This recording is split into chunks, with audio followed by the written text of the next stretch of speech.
bakila penkan mau ini alo kenika hang makalong kepada kam kabangi kum ka council ngi haban ya kendit benril haba ya dei bagini ka banta ngimdei pencie perkhat tang ini kiwa ki bedan kam tamang ni sor ni haban perkhat kiwa ki bedan kendong. The Khasi Hills Autonomous District Council today announced that it is looking for resources to clean polluted rivers of Shillong and its adjoining areas.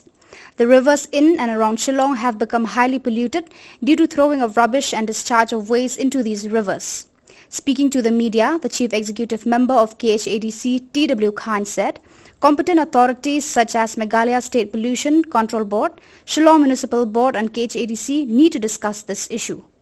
Milayo ru ya kajing tho kajing pentip sangi nakaliang jongki beriu kiba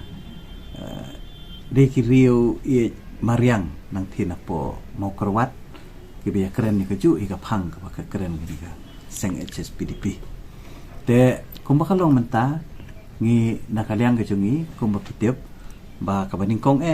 menta ka don ka komiti ka bakarpang ka ba ka state government kala form batakalong hakaba ki don ki dikhat naka pollution control board nang ta ki dikhat naka municipal board bat ki dikhat na po ka district council ki ba ngi keren menta shwaya ka jinglong jingman ka wa khra ba ka wa mia te habaloi habede bagani ka menta naka liang joka council ngi labu kani ka mang pisa ka bangin sa mang ha kani ka snem ka menta lang ba kini ki central scheme ke bangiyo naka health and sanitation program kumno kumba sikrol naka banta pangin pet ya kapan penbet iki jing don kamkat kum ke jing ai jing mut jong ketu komiti ha ke jing kendu jong ki officer ke jong ni bat kini ka komiti kum ban hit iki tiar gitar la ni ban hit iki jing don kam ke bia de ban penek ban sa iki wa aki liki sinong ki bahap kam tam ni sot te ke bia de pat ha ki snong nong kendong nakaliang jong ka tenat ka bape ya ka water resources daga jing trelang ru bat ka tenat ka bape ya ka town and planning town bat ka ban ngidang up menta kong hle so menin po house ya ka jing pen trikam no ya ka building bylaws te nganget pa lang ba ka diru ngin sedang ban bu ki jing perking ya ki breu bakinu mesna yeng hakirut wa bakinu me berat jaklia hakirut wa bat kumju ru bangin pan ni kecing trilang jong ki basnong bangin ai kecing tip saki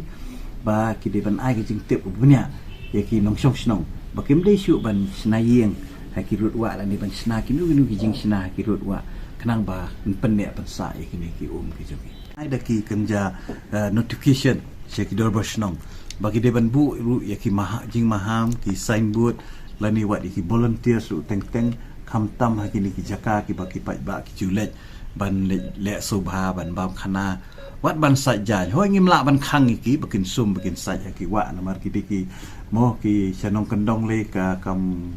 kata ka kor kim dadon ribun ki bam ki dium na ki wa lani ki sa jan ki wa te hoi ki ha ban penung kam hi ka wa tang ba ka de ban don ka jing trilang pat na ka snong kenang ba kin maintain ya ka jing khoi jing suba banum ya bret jabo banum be bret jak ya hakiwa ki jongki